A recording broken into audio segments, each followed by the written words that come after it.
Good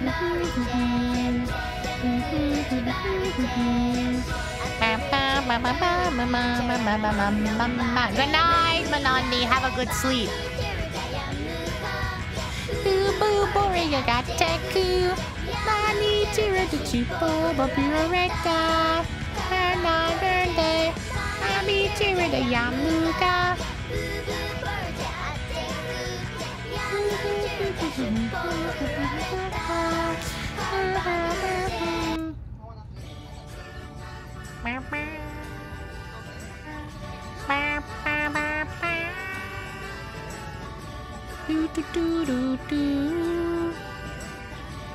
This was a PSP game originally, chat.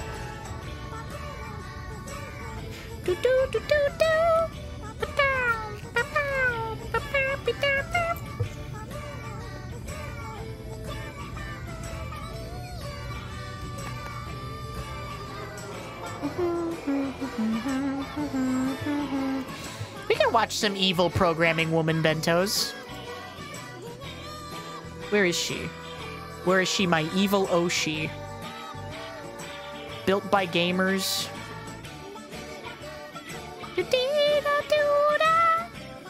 Man, oh, the singing that high is really hurting my voice.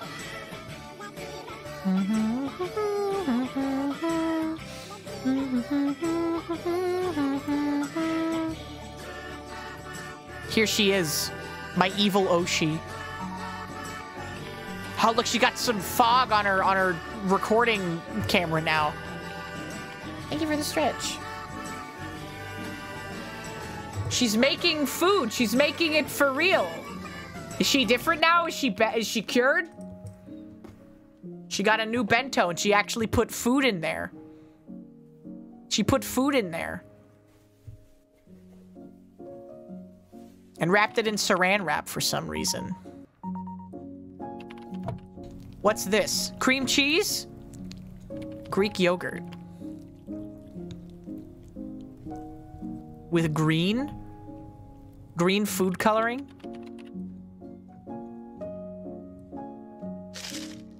She's normal. They fixed her. Ah, it's for the cat. Oh, right. I don't get why she... I mean, I guess routine or making content, but she works from home. She made Gert. Look, she has the metal Japanese pot that every Japanese housewife has. She's really fitting the aesthetic. She said it was homemade yogurt, Mint. She made the Gert herself.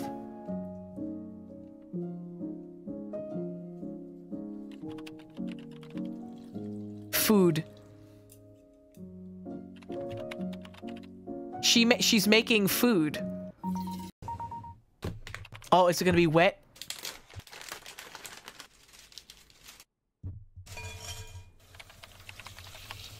She's different now, guys.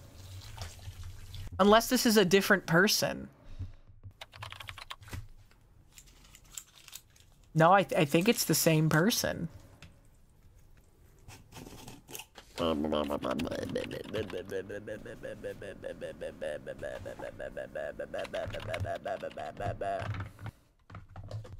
Look, she didn't just put apples in the third compartment. Why is this one in the wrong aspect ratio also?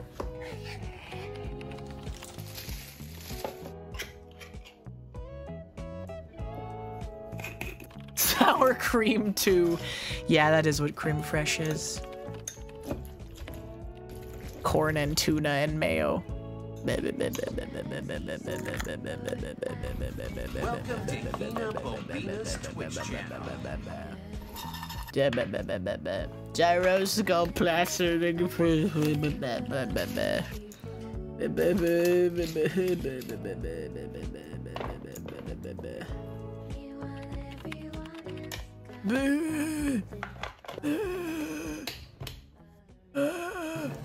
Hello, Cephalon. Welcome in. What the fuck? She's in a band now?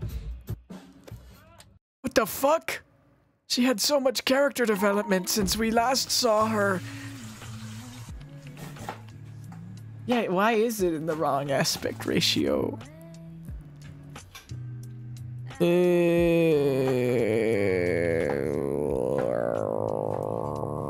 This can't be the same person. This has to be a different person. She got body snatched, bros.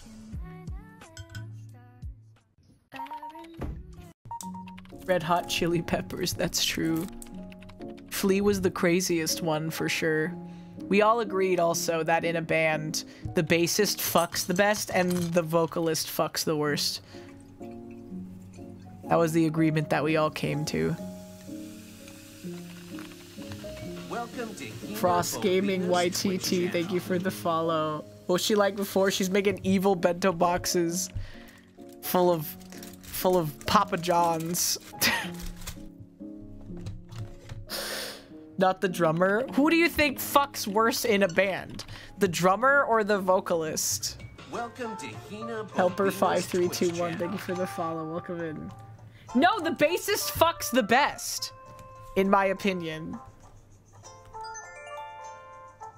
No, it's. I'm still going. What do you mean defensive sounding? Mint? 5 stars hated. Thank you for the follow. What do you mean defensive sounding? Oh, okay. You're saying that Ringo fucked the best? I mean, I don't know. Maybe. I think that makes sense because bass players have big hands.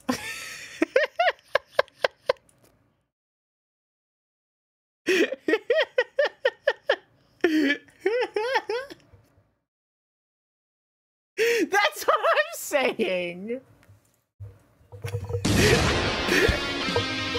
Fuck, that was loud.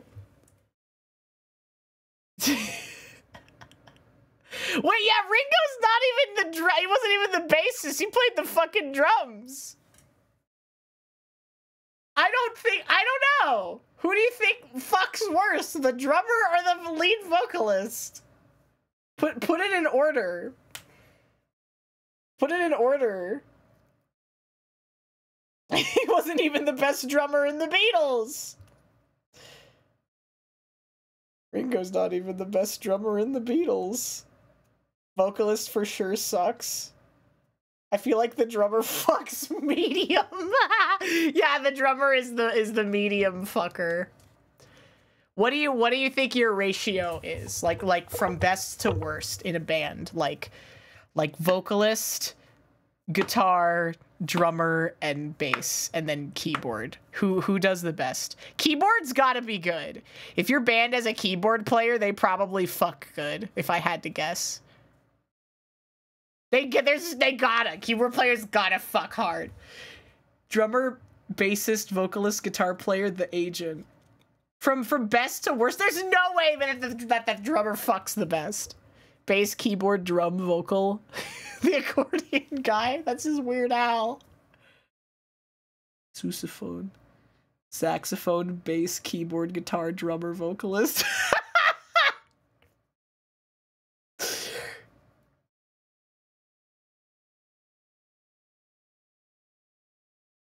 That's what I'm saying. Exactly. Everyone but the vocalist is making a career from precise finger movement, which is why the vocalist is always gonna fuck the worst.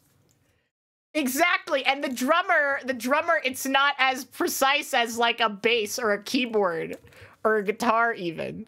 So the drummer is like second worst at fucking, but they at least have rhythm because that's what the drums do in a band.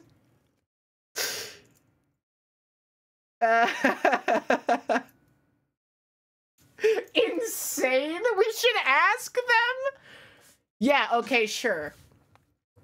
Next time Redvox does a meet and greet, I'll leave the concert 45 minutes early and be the first person in line, and I'll ask them, out of all of you, who fucks the best and who fucks the worst? That won't be weird.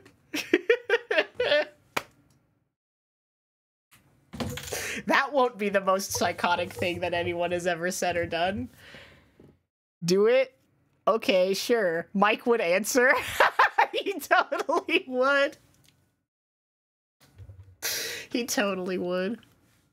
They would start fist fighting. The normal people would think it was weird.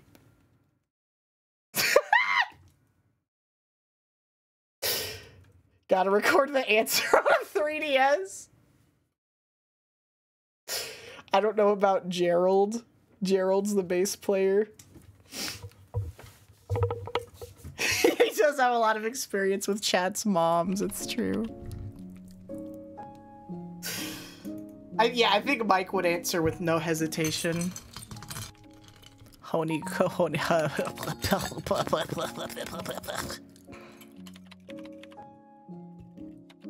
Long ice. The long ice. What the fuck is a turntable? I don't know.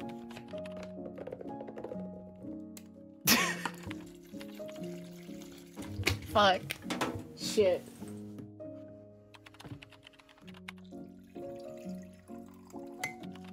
Which position has the biggest cock? I don't know. I don't think that the size of your penis has anything to do with what instrument you like to play. I think there's no correlation there whatsoever. She spent $800 on an Animal Crossing Switch.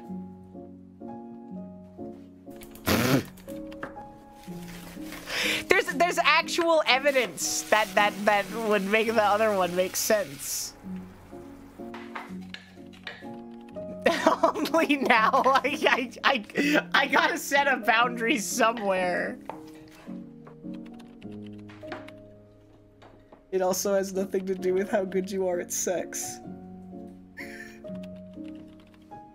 If Mike could stop sleeping around with our moms, maybe he can settle down and meet a nice owl twink. Nah, there's no way. Mike is cooked. Mike is cooked. There's no way.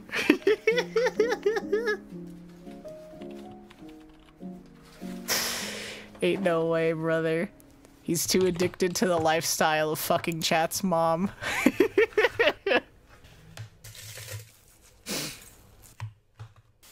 Here we go. These are the evil style bentos. There, look, evil. Look, a compartment of blueberries. As long as he treats my mom right, yeah. That's all that matters.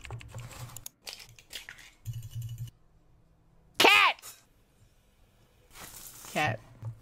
For the real blueberry lovers who need to eat 27 blueberries while they're at work. Gatito.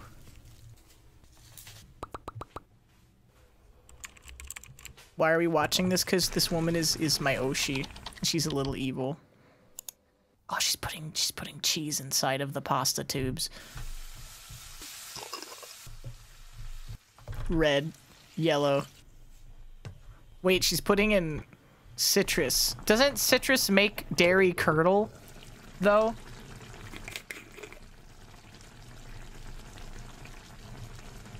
The groin or the face? May or may not survive the face stab. I would take it to the groin. Because the groin's got more surface area, and the face is the money maker, baby. You know, you can, you know, seduce like some businessmen with an attractive face, and then by the time they get to the groin and see your horrible penis scar, then like they've already locked in. So what are they gonna do? Leave? Right? So, I know, and she puts fucking soup in a bento box. She's putting wet food in that bento.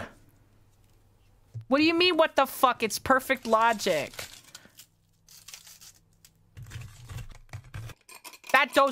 They are not going to fit. Those are not going to fit. They're not, you can't close the box. She can't do it. She couldn't fucking close the box. Oh my god, she actually managed to do it. Good for her. Is this why you call them evil? Yes. But she's not making the evil bentos anymore. That's so sad. I loved them. I'm your biggest fan. Can you go back to the old bento boxes that you made? Because they were fucked up and weird. What the fuck is this? Was that a whole jellyfish?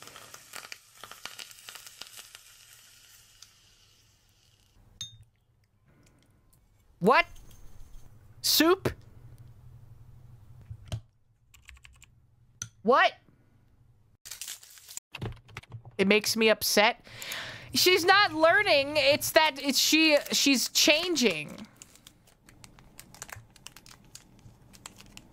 I want to see how her mind works.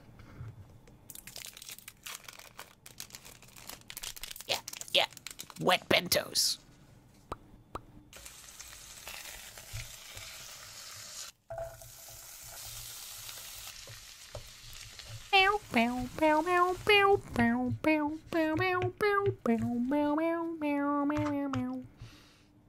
Kraft single, that's standard for bulldog noodles. An emoji and 37 cherries. Perfectly well-balanced lunch. Perfectly well-balanced lunch for any growing boy. Oh yeah, Papa John's, baby! Van Sire, yes. I'm surprised that you got that off of just that part. Kraft singles aren't that yellow.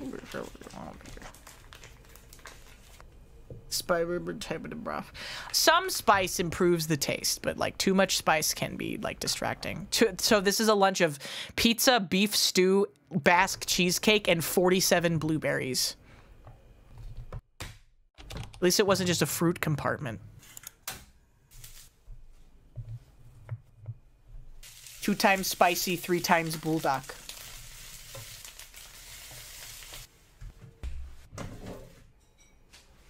Yeah, Nongshim is good. The Nongshim black with the garlic, the garlic packet one is probably my favorite instant noodle.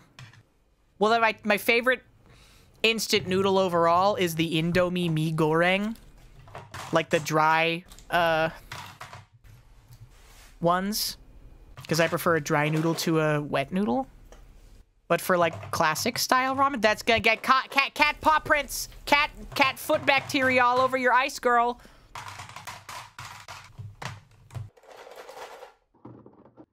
Cat feet.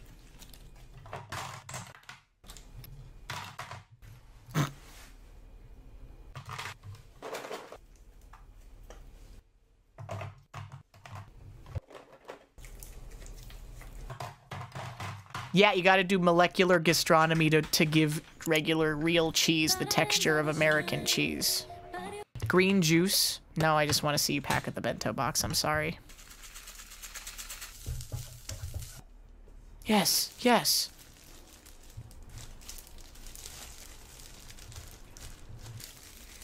Triangle.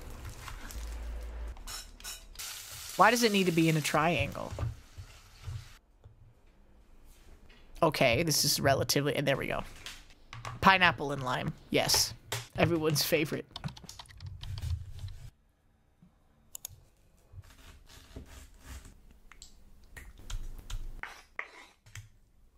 Oh.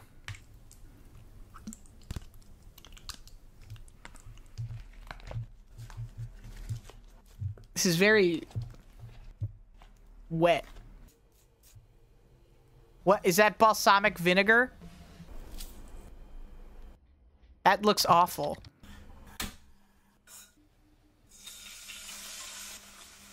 I'm sorry. What fruit? It was mango, I think, and yogurt? Yeah, beef and onion. That's like the Tyler's bullshit from the menu.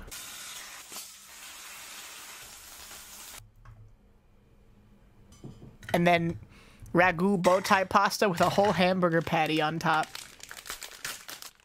Wowie zowie.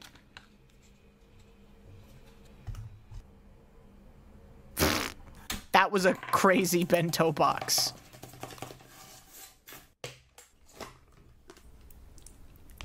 Her yogurt is so thick. Her yogurt is always so thick.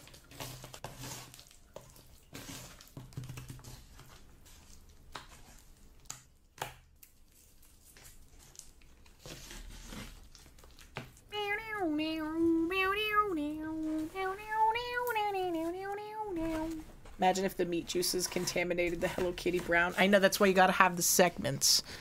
And flowers? What is she doing? How does the slab stay cold?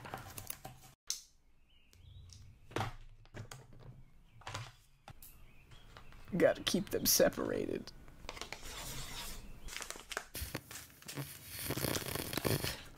What is this? Why is it that color? Why is it charcoal black? It's evil. Why is she using a spoon? Yeah, more blueberries. Why does she love blueberries so much? Why does she want so many blueberries? She needs to eat a minimum of 40 blueberries with every meal or she'll fucking die.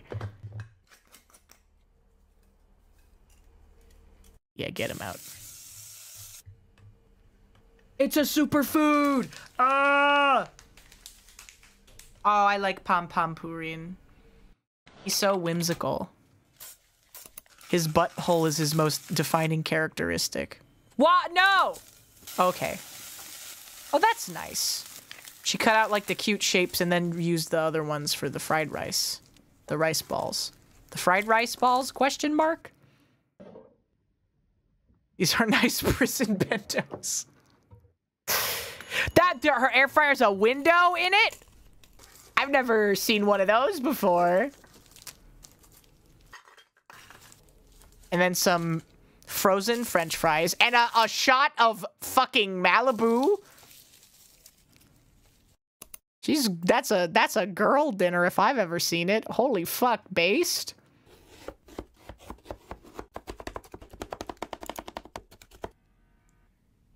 For weight loss. Yogurt.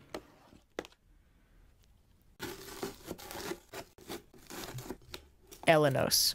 It doesn't contain added sugars, but fruit is still really high in sugar. If you're pre-diabetic, you probably shouldn't be eating that much fruit, even if it's non-processed sugars. Why isn't she just using a knife? Oh my god, just her hands. Ha! Ha! No! Please!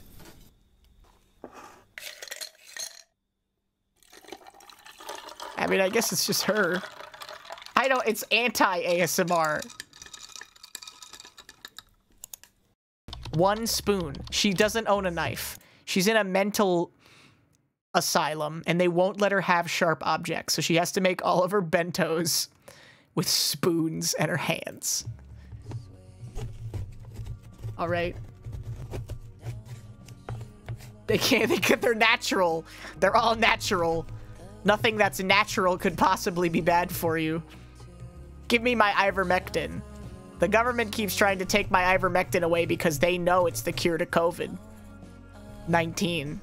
They're trying to keep it out of the hands of the people, the educated populace like myself. Okay?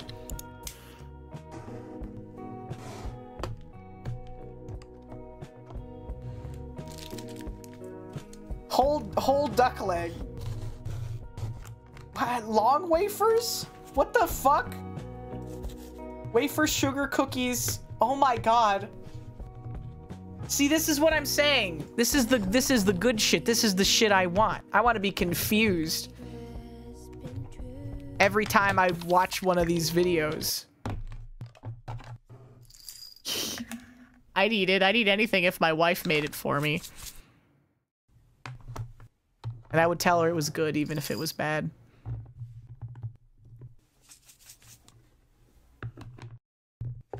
Grape. Yeah, no, yeah, at least she's diversifying her fruit. If my wife made me this, I'd say, Wait, is this a replay? Or is this video just really fast? Okay, it was just a really fast one. Wow. If my wife made this for me, I would scratch my chin and I would say,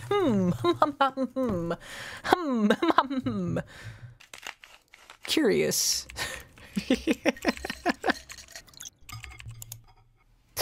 They're so fast.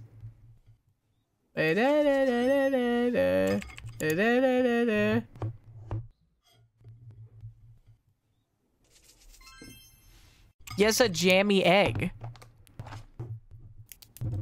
And like the ASMR sounds are unpleasant.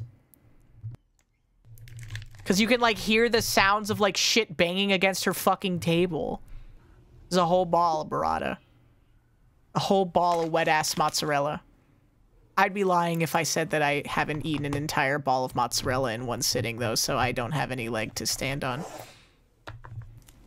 18,000 grapes. Yeah, baby! 40 grapes! Ran out of ideas for the last compartment of the bento box? Try 30 to 40 grapes. Croissant. I like eating cheese. It can't be denied.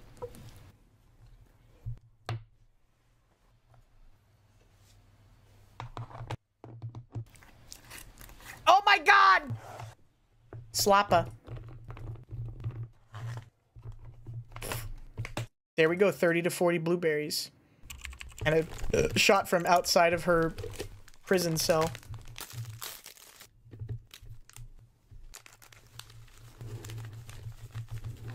She's making a tree.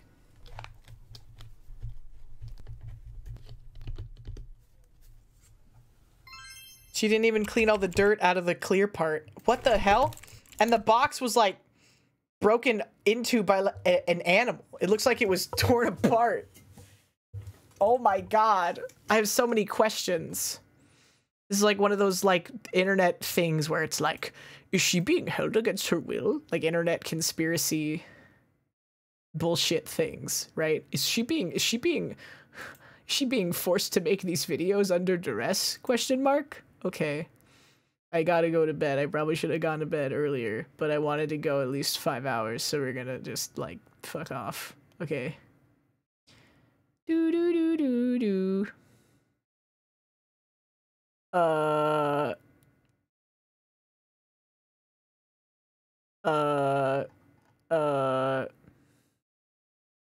Okay, we go. Me raid, raid, I'm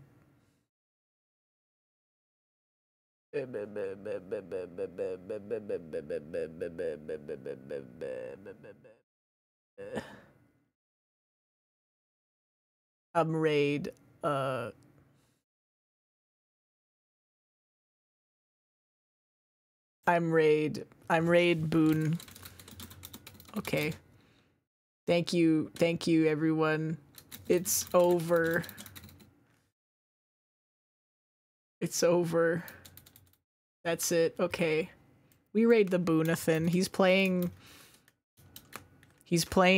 Lobotomy Corporation. Everyone go have fun. Okay, see you tomorrow probably. I might have to cancel if my voice is still fucked. But I'll keep you posted. Okay. Evil bentos, whatever you want, whatever raid message you want. And then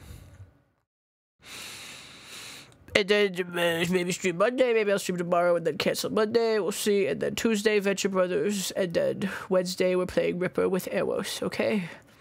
Everyone go have fun, be nice, okay, bye. Goodbye everybody.